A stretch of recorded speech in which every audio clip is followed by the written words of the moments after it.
Welcome to the Salty Seekers, where you can hang out with friends and talk about all areas of spirituality and the metaphysical, while knowing you don't have to be pure love and light to do it. Hi, and welcome back to the Salty Seekers. Today we're going to be talking about things that lower your vibrations. If you're looking to raise your vibes, keep them high, what do you want to avoid, or at least limit? What are your thoughts on this, Jay? Anybody who's telepathic, I just told them. Raising my vibes, man, just trying to stay positive, finding... Did you say leave my ghost shows alone? We'll get to that, but yeah. But for me, raising my vibes is just, laughter. I like laughing a lot. Trying to do positive things, trying to find the joy in whatever I'm doing. And it's not always easy, but just... So you have to avoid anything that doesn't do that. As best you can. 3D life. You're not always going to be able to avoid those. Right. I never realized before this journey that I'm on how some things affected me that I used to do. And we'll get into some of those in a minute, but I never realized that some of the habits that I have, how they would be affecting my vibes on a daily basis. And since then, I've avoided them. And I have to admit, some of them I miss. They were things I enjoyed, but I purposely avoid them in order to stay away from the effect that they have on my vibrations, because to me, it's not worth it. That's like me and several family members. Weigh the pros and cons. Yeah, well, yes. So let's get to our list and we'll work our way through them. The first thing I have on here is true crime. And so many people out there are going to be like, boo. Me too. This is one of the things that I actually love that I steer clear of now. I miss it. It's kind of one of those comfort things when you just want background noise. I'll just have murder, true crime playing in the background, which is sad, but true. You shouldn't become accustomed to hearing about brutal murders and plots for murders and things like that. There's something wrong if you've become accustomed to that and your nervous system is regulated when you're hearing these things. For me, I think what it is, though, is that when they're talking about these stories, it's just someone talking into the microphone like this and telling you the story of what happened. And it kind of lulls you, like it's just somebody's comforting voice talking. And I think that's what it is. But it's so interesting because I want to know how their brains work. I want to know how their minds work. I want to know all the things. You really woke this morning and chose violence. I mean, you came at our joy. You came at what... so many of us love to sit there and do. It's just like, wow, how did they get here? But I could hear my daughter Courtney too. My daughter Courtney's probably throwing shit at the TV and just like, boo, bitch, you're not taking away my true crime. She loves it. She's a junkie. As soon as you started talking about it, as an adult, I don't watch them as much, but I remember as a kid, Unsolved Mysteries. It didn't even matter what the episode was. That dude was so creepy with his voice. And I would love watching that. But yeah, I see what you're saying with you're getting accustomed to that kind of stuff. It's like, oh yeah, triple homicide. Yeah. And you're just like, cool, what happened then? Like, cool, that's not how I would have done it, but yeah. No fight or flight, no dysregulation of your nervous system. You're just accustomed to it. There's something wrong with that. But the thing is that when you tap into the collective consciousness or the energy, you're not just hearing a story, you're hearing an actual event that happened with real life people that involved trauma and fear and anger or whatever the emotions were in that. And when you're hearing the story, whether you're conscious of it or not, you're tapping into that story and the consciousness and the energy of that event and those people. It's not good for your vibes. If your goal is to have the vibes up here, that's probably not always the best situation to be in, at least on a regular basis. I can always tell if my vibes are slipping a little. I haven't been meditating or doing my work because I'll start turning on the true crime. When I'm working, I'll start having the podcasts playing or the things on the YouTube. I'll be like, oh, I better get back to it. My form of smut we've been talking about lately, it's similar. It's not crimes. It's just people doing terrible things to people, relationship. You can listen to the audio stories and you're like, man, people, they're the worst. Messy talk. We're on TikTok. We get into all that messiness, which I love it. I'm happy there, but it's not good for me. Oh, with his brother? Oh, she caught him cheating. Oh, man. Okay, so true crime. Don't listen to her. Live. Well, you can do whatever you want. I enjoy them too, but I know I'm the only one that's going to pay for the consequences. So if I watch them, I know that eventually that's going to have a negative effect on my vibrations. I'm not going to be as high vibe. My gifts aren't going to be as clear. I'm not going to be feeling as good. I might not be in the best mood. So do what you want. But if the goal, like as we said, is higher vibes, then like, eh. Next one. Sorry, Jay. Ghost shows. They only make me happy. I do not know what you speak of. It's just you don't know what energy you're going to come into there. It can be a lot of darkness, a lot of evil. I mean, it's not all of them. Some of them are just sweet old ladies or little kids or something, but sometimes you can come across some darkness. And there's a lot of fear. People who are ghost hunting tend to be fearful, or they scare easy, or things like that. So there's a whole collective energy around it that you're tapping into of like fear and darkness. Just be aware. As far as my ghost shows, like the reality ones, I don't really watch them quite as much. I like the ones where they take people's story and of course they really embellish it, and you get to watch the dramatization of it. Those are see, I don't those like are worth those. some good jump scares. Oh, got me. See, I don't like those at all. I find them kind of boring. I like the ones that are live, where they have their little EVPs out, their little meters, and their little ghost boxes. They're the talk boxes, and they're going around with their infrared. Jay and I were just talking about how it might be interesting to go film inside of one of these haunted places and do some videos from there. Because that's the only way you might get me in one is if I'm able to film it and share it. And so if this sounds interesting to you guys, if you would like to see that, maybe around Thanksgiving or sometime in the fall when it's spooky season, we'll do a few of them. Let us know in the comments. I won't bring any of my Halloween animatronics, I promise. No. Kathy sent me a TikTok that said something like, how did you meet your best friend or something like that? And she's like, when we were ghost hunting, and she asked the ghost to attack me. And I started laughing. I'm like, I didn't ask it to attack you. I asked it to touch you. I didn't want it touching me. And it didn't end up touching her. It touched the blinds. We were in the hospital. We were ghost hunting. I know I've told this story before. There were metal, like Levolor blinds on the windows. And you heard it go like up the blind, and the IV pole moved. And I'm like, okay, like reach out and touch Kathy. And she's like, touch Kathy? Don't tell me to touch Kathy.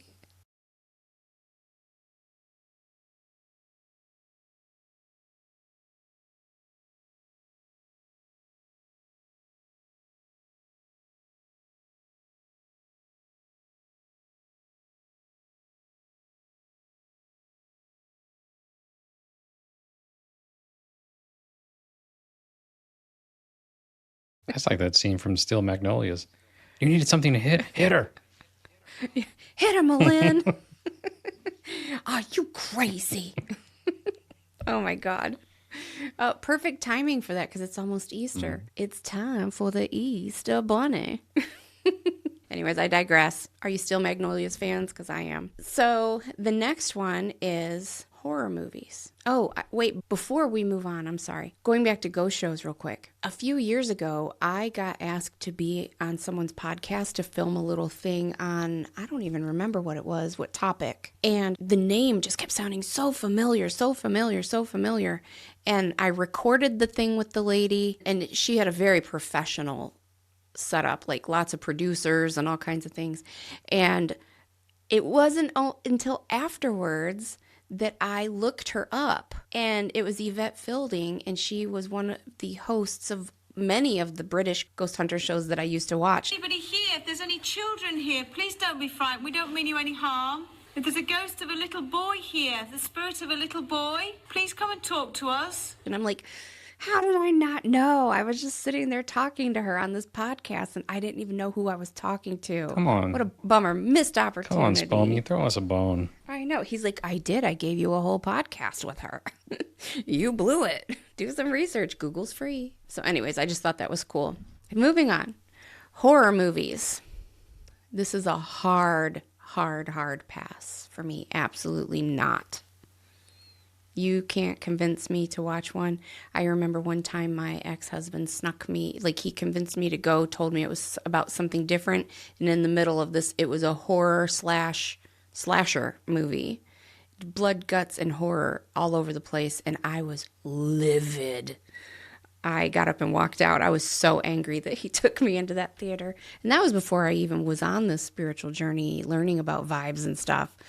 It was just, that's a hard line in the sand for me. I don't want anything to do with it because it feels so dark and bad. It just feels horrible to me. Food for my soul. I don't know what you're speaking of. I love a good scary movie. It's amazing. But I had that same experience you just described. I had an ex, or I didn't know, date, maybe a couple dates, but she convinced me to go to a movie. It was a war movie. And it did start out as a war movie for the first 3 minutes. And after that, it was a love movie.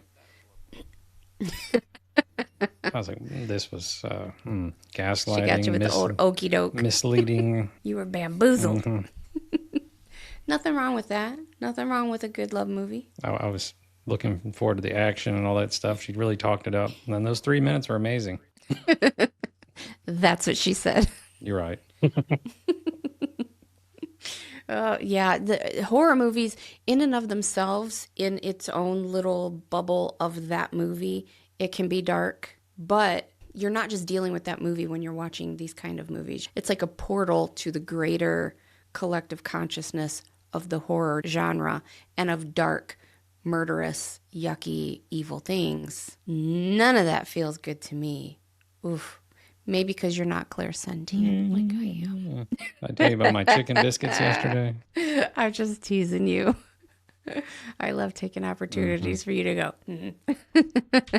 Hey, when I was like 4 or 5, Poltergeist was one of my favorite movies. I'd watch that over and over. Well, back then, because like HBO and whatnot, they would play the same thing over and over. So for that 3 or 4 months, you probably saw that movie 100 times. I mean, I played it over and over and over on DVD because, I'm not that old. But she had, for those who remember, she played it over and over on Betamax. Oh, we never had a Betamax. Betamax was for losers. Oh, yes. You were too fancy. You went VHS.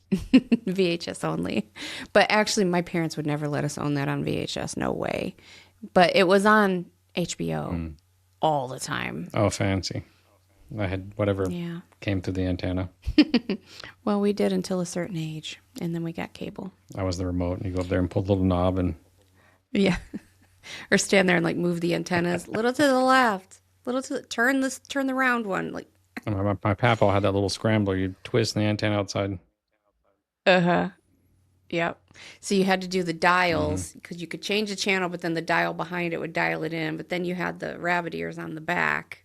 So you're just like stuffing dirty jokes back inside. Stuffing dirty jokes back inside. Could you see me glitching as I filter? I mean, your bad influence on me was almost. I had to reel back. I think we are equal forces upon each other. It's like positive hitting negative, huh? I'm the positive and you're the negative. I'm positive you're the bad influence. I won't deny it. Next is weed. Come on, man. And or drugs. I don't make the rules, man. I just report them. I mean, where these rules come from? Spirit. Most drugs, as a blanket statement, will for sure lower your vibrations.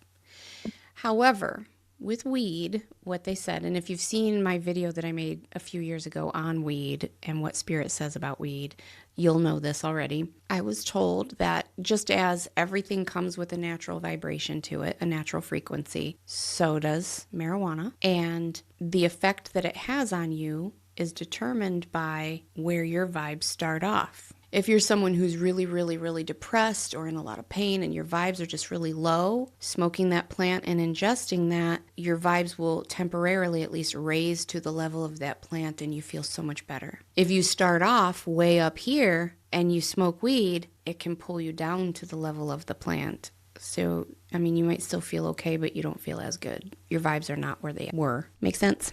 My experience with it has always been food is way better, and I laugh a lot. I'm talking about abs sore the next day laughing.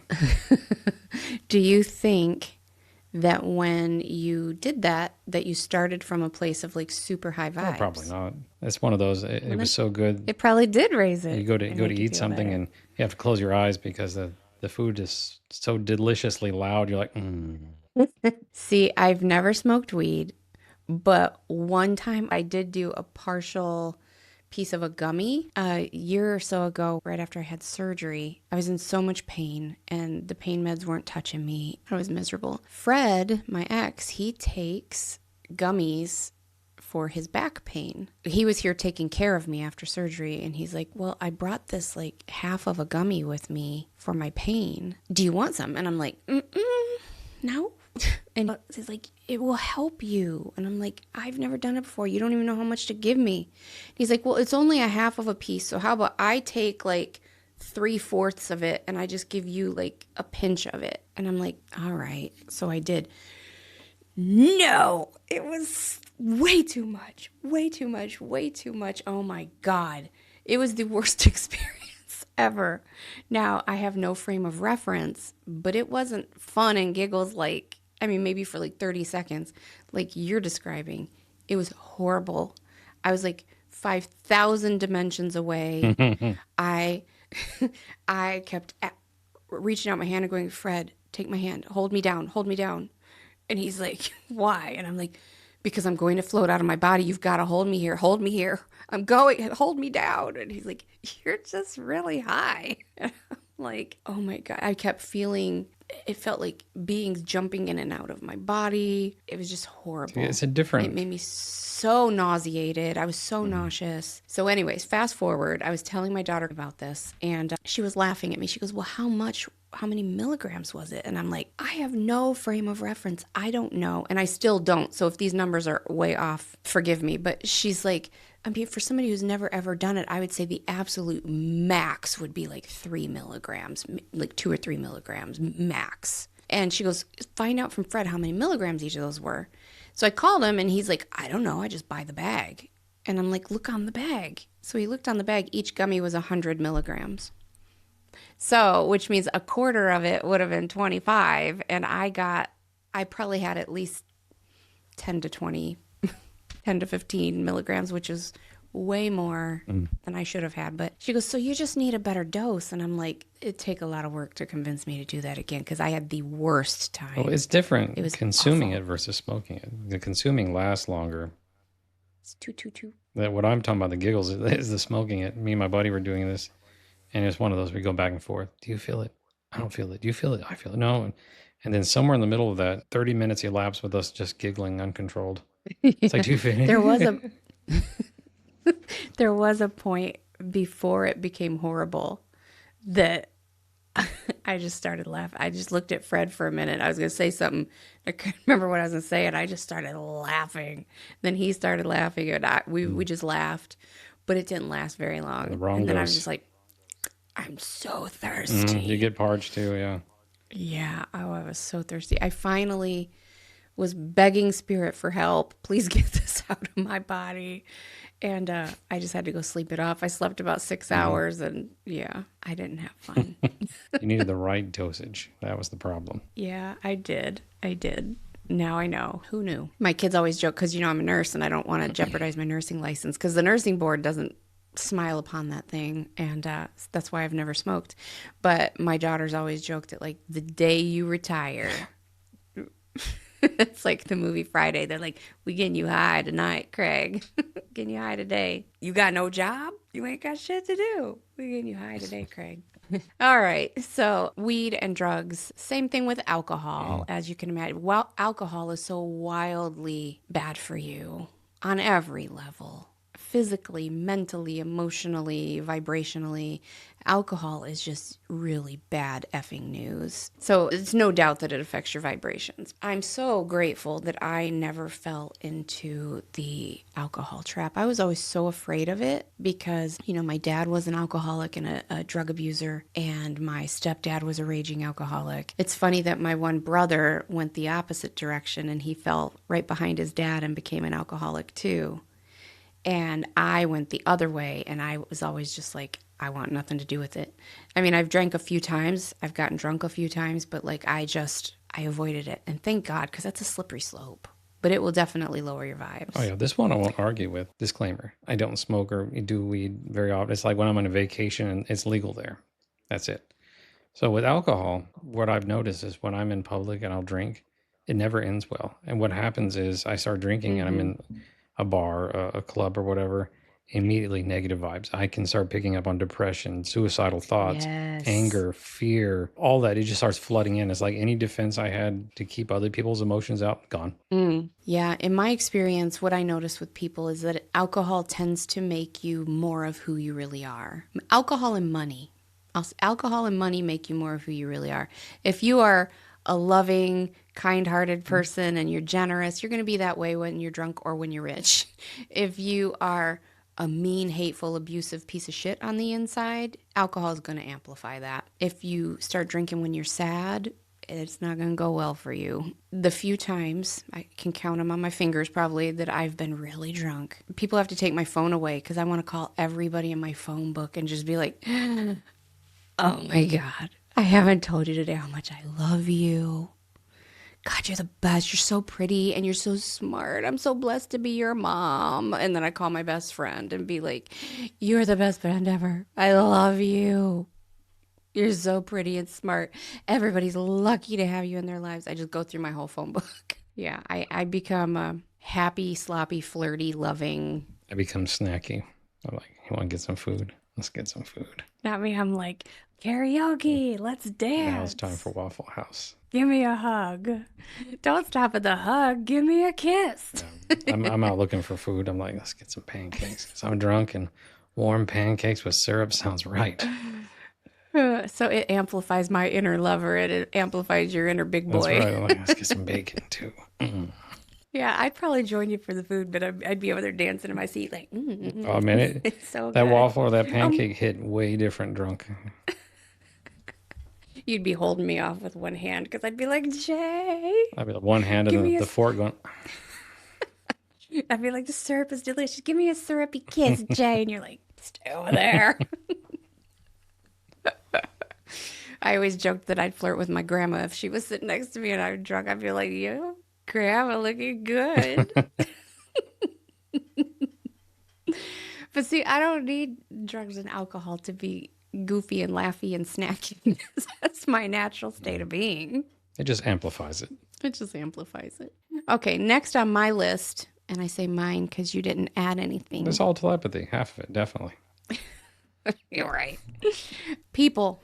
And you had said this earlier, and I was like, yeah, we're going to get to that. People can for sure lower your vibes. Some people you got to avoid. They are negative and they will bring you down. You need to shield before you go into their presence. You need to cleanse when you leave their presence. You need to cut some cords because they are just naturally toxic. You just added a nice No, that was already there. I don't know what slick. you're talking about. Yeah. But that's a good addition. That should have been on there, yes. Well, you didn't get it. It's on you. I didn't. I was too busy thinking about like True crime. flirting no, and it was a food. true crime that blocked that out. Okay, so people, what do you have to say about this? I bet you have a lot to say about I do, this. but I don't want to tell on people. But essentially, this for me, it can be anybody. But I have a lot of. Well, you're not telling. It's just us here. Like nobody's going to hear this. Mm. Us and all of our friends. But certain family members, I have darn near cut off because it's for one reason or another. Some of them is just anytime you talk to them, it's the worst day ever. Everything is the worst, and by the time you get off that call with them, you're so low. You're just like, good Yeah. Lord. And then some, they just can't help themselves. They just want to start stuff. And at the end of the day, for your own peace, you have to take a Yeah. step back. And does that always feel good? No, because some of these people have been a part of your life forever. They're a big part of your life. But now you got to think about your own peace. Yeah. Sometimes you give birth to these people. Like you said, for your own peace. Sometimes you have to make the tough decisions. I've been estranged from my son for 5 years now. Me and my daughters have because he's mentally ill. He chooses to be unmedicated and he can be very toxic. I'm ignoring him. He chooses to be very toxic and abusive, and he won't take accountability, and he just keeps being mean. Like the one day, he had stopped over my daughter Courtney's house, and she and my daughter Amelia were sitting on the couch. They were watching like Facebook reels or, videos or something. And he's like, what are you guys laughing at? And she told him, and he goes, you guys are so stupid laughing over those videos. You should get up and do something with your life, you fucking lazy, blah, blah. Just started being verbally abusive. And Courtney was like, you can turn right back around and go out the way you came in until you are in a better mood. And so he did. He stormed out, went to get in his car. And when she went to the front door, she's like, and don't come back till you're being nicer. Well, when he's manic, he's mean. He gets aggressive. He doesn't have the happy manic of like, let's do lots of art and spend lots of money and have lots of sex. He's, I'm going to murder somebody manic. And he charged her and started beating her and choking her. And my daughter Amelia's on his back trying to punch him to get him to stop choking Courtney. And he ended up going to jail that day, and they have restraining orders against him. So long story short, he won't take accountability for that at all. He's just like, she should get in trouble for punching me. It's her fault. She was punching me. And she's like, I was punching you because you were choking her. It was self-defense. He won't take any accountability. And so now the story he tells people is that my mom and sisters have abandoned me, and I've walked away because they're so toxic. And I'm like, see, everybody has the same point of view, different opinions. They see something different. Yeah. The law of perspective or whatever it was, right? The thing is that it used to bother me. I used to want to defend my stance. And now anybody who matters knows. And anybody who doesn't know doesn't matter. You are so distracted and trying to turn in your homework late. What are you talking about? No, go ahead. I had to make the hard decision to cut ties with my son. And at Christmas time, I had unblocked him, and because he usually texts me on Christmas morning, and he did. And almost immediately, when he was like, do you want to come over? And I was like, well, honey, I'm going to stay in today, but can we plan something for next week? That would be nice. No, F you, you're the most selfish, blah, blah, blah, blah, blah. I hate you. On my terms or no terms. Right.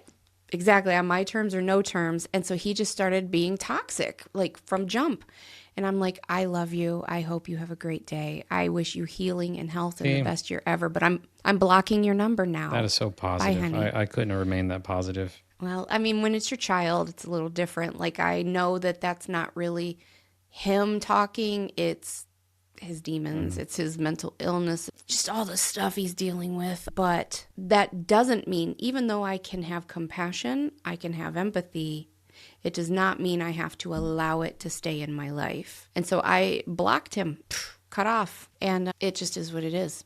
So you don't have to tolerate someone else's negativity or abuse. You can set those boundaries, even when it's a hard decision to make. It is. It can really weigh on you sometimes because these people are very, very important to you. Mm-hmm. So next, Jay says Ohio. I say Tennessee. Well, I mean, we didn't produce J.D. Vance. This is true. All right, I take it. I think that Ohio should be two different states, though. Like, Northern Ohio should be its own. Southern Ohio should be a different one. Because they're so vastly different. Like, Northern Ohio is mostly blue. Southern Ohio is more Appalachia. And no offense to Appalachians, seriously. But I just think that they're different. They're different. Two different states. Like, J.D. Vance is from Lower Ohio. I'm just teasing her about Ohio. I have nothing against Ohio. Ohio is actually awesome. It's just a beautiful, beautiful place to live. And I love it here. I mean, I don't have a lot to compare it to, but Maybe try Michigan. I hear that's better. I do hear that's better. It has its own issues, but I am not opposed to Michigan. I think it's beautiful. I would like to someday own like a vacation cabin, summer cabin up in the Upper Peninsula or something, just go up there on the weekends and fish and relax and blah, blah, blah. Fishing, that raises your vibes.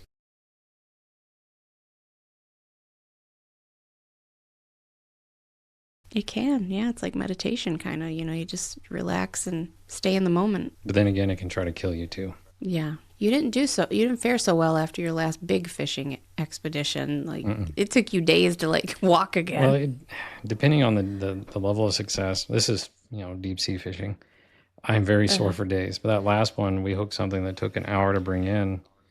Man, I like to die after that. I was ready to throw up. I was like, oh my God, it was so much. My body wasn't ready for it. It was not. I would have been like, just throw me overboard. Use me for chum. Like, I mean, it's a good memory. It was a fun battle, but when it was done, I had mystery bruises in places. I don't remember taking the hits, but it was a fight. I remember for days you were like, I can hardly walk. I can't move. That's the measure of a good, fishing expedition. The one before that probably didn't catch anything more than 25 pounds and under, but it was so many of them had the same effect. We don't get fishing like that up here, I don't think. I mean, you might catch some walleye or some trout out in the lake, but nothing like that. No sharks. It was baby shark. Do, do, do, do. Do, do, do, do. All right, so the next thing that can lower your vibes is music. Certain songs. Going down the sad song path when you're already upset. Yeah, exactly. When Amelia was a teenager and she was so prone to depression, she really battled with depression as a teenager. Anytime I would hear Lana Del Rey start coming from her bedroom, I had to go knock on the door and be like, turn it off. But I love this song. I'm like, you and I both know why you're playing that. Turn it off. That was her like mopey, sad, I'm going to fall into this depression and wallow in it, roll around in the mud. That was her depression music. And so until she was an adult, she was not allowed to listen to it because that instantly triggered her and like helped pull her down. And it doesn't have to mean that the song is low vibe. It's just that triggers a memory. It triggers a mood. It triggers an energy. It fosters that depression or melancholia or too many thoughts in your mind, too many memories. Yeah, you got to stay away from some of that. We all do it. I mean, after a good breakup, death, or whatever, Sure. I mean, you wallow in it. You find the songs that resonate with you. They're just like, oh, yeah, that's right. Recently, Beyonce's Lemonade album came on, and I hadn't heard it in a few years. And if you haven't heard that, it's like a whole progression of she finds out he's cheating on her, to they're not going to make it, to like they decide to work it out and reconciliation. It's like this whole arc on this album. So the beginning of the album, she's pissed. Yeah, she's furious. And I remember after Fred had cheated on me, that album played on a loop in my house, in my car for months. So the other day, a couple weeks ago when it came on and I hadn't heard it for a long time, I was like, oh, I love this song. I haven't heard. But instantly, like I was back in that rage. I could channel that anger so quick. I tapped into that muse and I'm like, oh yeah, I'm pissed. And fucking cheating mad. Yeah, I was pissed. Yeah, music can do that. I mean, not just the negative ones, but the positive. You can hear a song and for sure. It'll take you back 20, wherever you were at that moment, you'll remember it. Mm-hmm.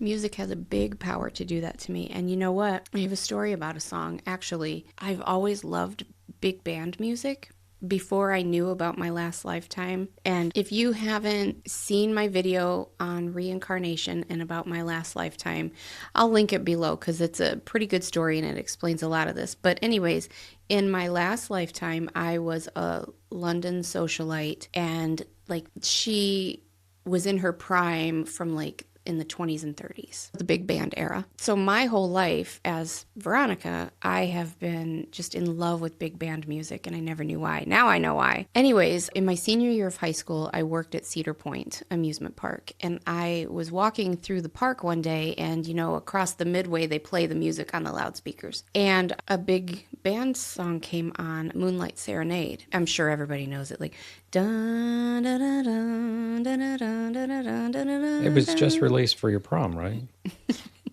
Anyways, I remember walking across the midway and hearing that song, and I just stopped, and I felt like this swirls of love, and like just I fell into this like bittersweet, nostalgic, melancholic energy, and I started crying, and I'm like, what is this song?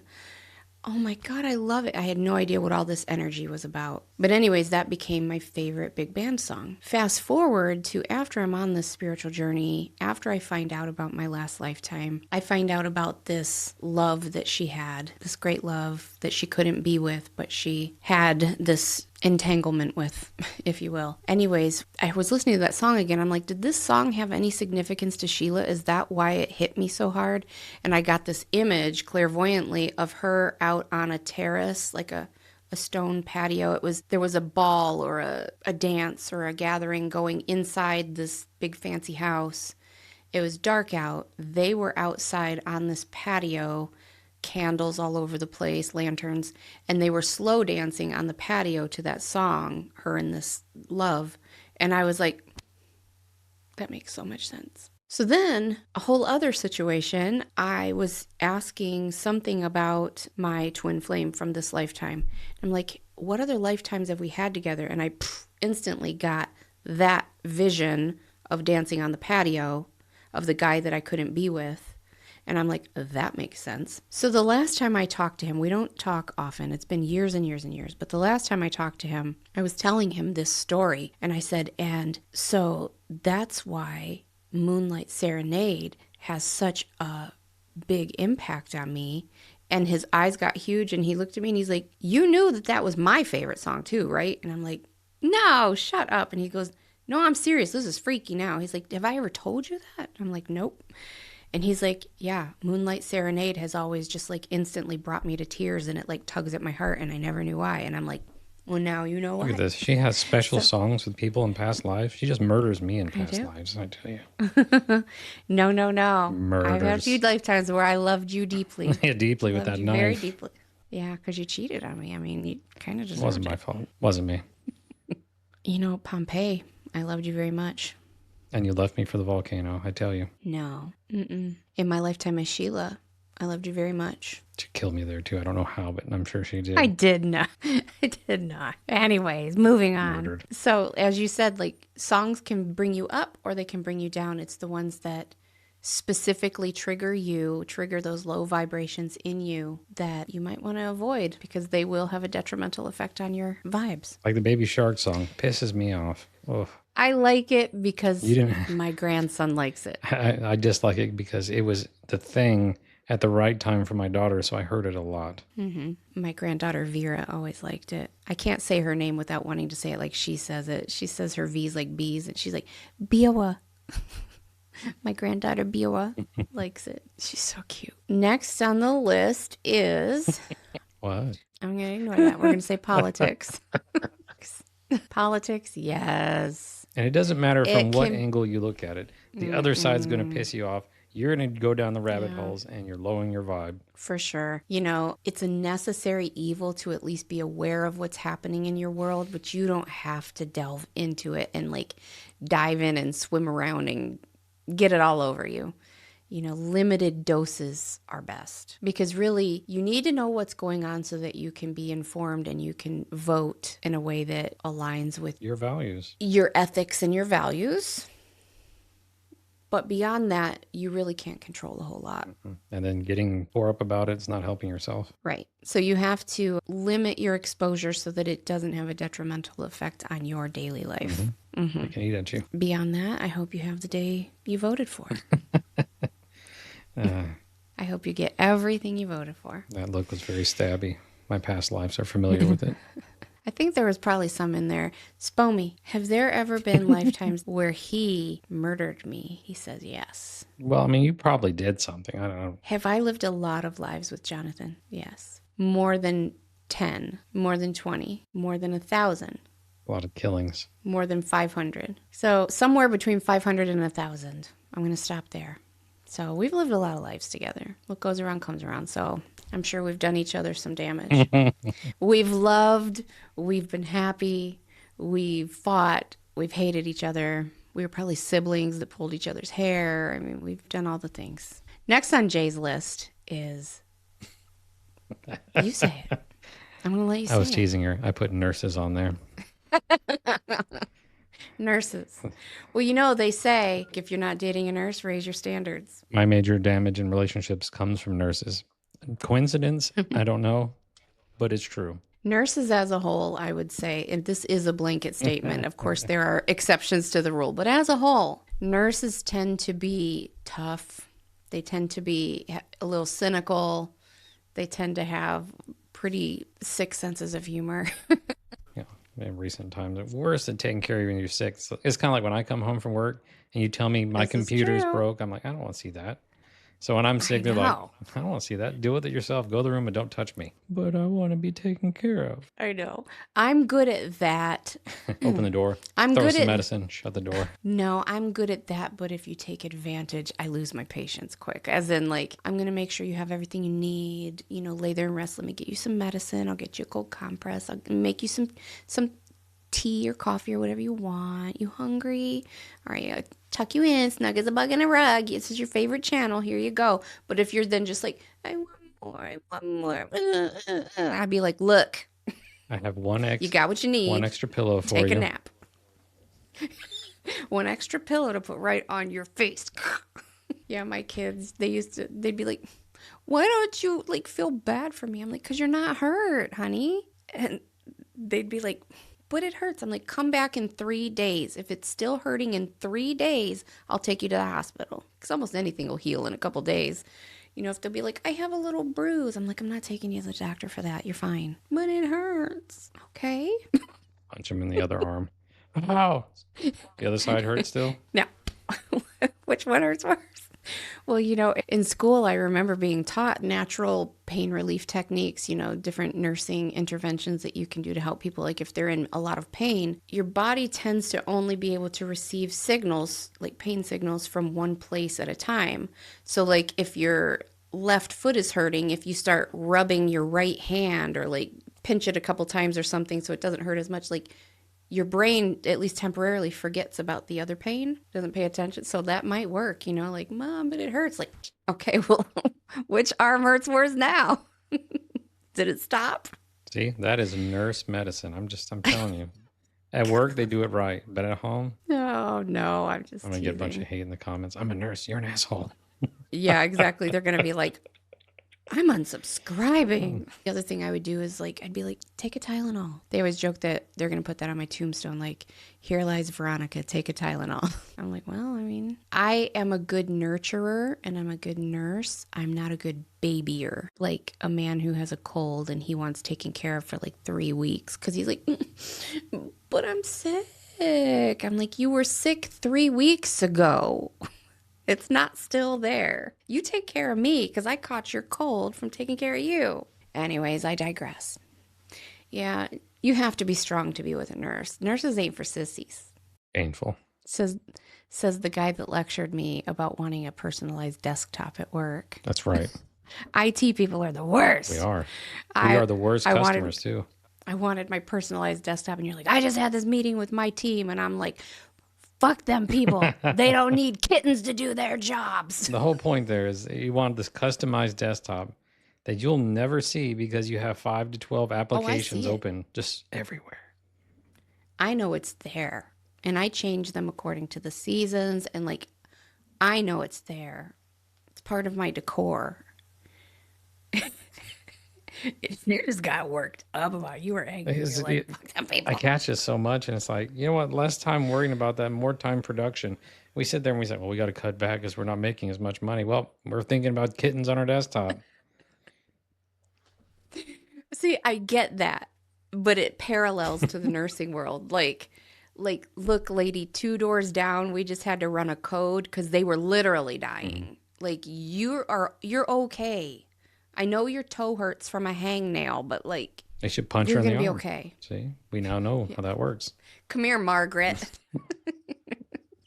Patience. You know, you try to mask and you try to keep on the game face and you try to just be kind because, you know, they're all going through something. This is the worst day of their life if they're in the hospital. They don't want to be here. But sometimes it's about priorities and perspectives. You know, they're just like, I asked for my Lorna Doones and my milk 30 minutes ago. And you're like, I'm sorry, I was stopping the bleeding of someone who was hemorrhaging and dying. I'll be with you as soon as I'm able, sir. Yeah, nursing, you're right. That lowered my vibes just talking about it. I'm all like, See, I knew that was, it will lower your vibes, everybody else's. I try not to let it though. Well, yeah, I mean, the different professions, obviously that probably can. I mean, you see death and that kind of thing, sadness and families. Yeah. Nursing, you have to develop that sense of humor and that thick skin, and you have to be able to detach and not be emotionally invested, or you will never survive. You see babies dying and women being beaten or just horrible, horrible, horrible things, and people you care about dying, and like you won't make it intact as a human being if you don't. And I get that. So transfer to a GI lab, and then you can tell me those stories. You won't believe what we found in there today. Like, I used to know a lot of people that worked in the emergency room. I did a couple of jobs where I was the nursing supervisor was one of them. I was a nursing supervisor for a hospital in Dayton, and I had to round every department in the hospital. So I'd go from surgery and like, oh my God, you don't know what we saw or what we found or we had to take care of, to the emergency room where they're like, you won't believe what we just pulled out of where. And like I'd hear all the stories and it was awesome. It was great. Spomy, what are we forgetting? I feel like we're forgetting stuff. Lack of cookies. Yeah. Lack of self-care, which includes cookies and tacos. What else? Gossip. So the next thing is gossip. I can be prone to this, and it definitely lowers your vibes. It lowers your vibes because of what is your intention behind it? Are you doing it from a place of judgment? Are you doing it from a place of ego, like I'm better than them? Even if you're not saying I'm better than them, if you're judging someone and gossiping, there's a place inside of you that's like, well, I would never do that. I'm better than that type of thing. And I also don't believe, this is a hot topic in my family, I don't believe talking about every situation is actually gossip. Sometimes it's just talking and sharing, you know. For example, one time, this is just an example. So like say one of my daughters is going to be late to something because she had a dentist appointment. And so they're like, where's she at? And I'm like, oh, she's coming. She was at the dentist. And then they walk in and everybody's like, how was your dentist appointment? And they're like, were you guys talking about me?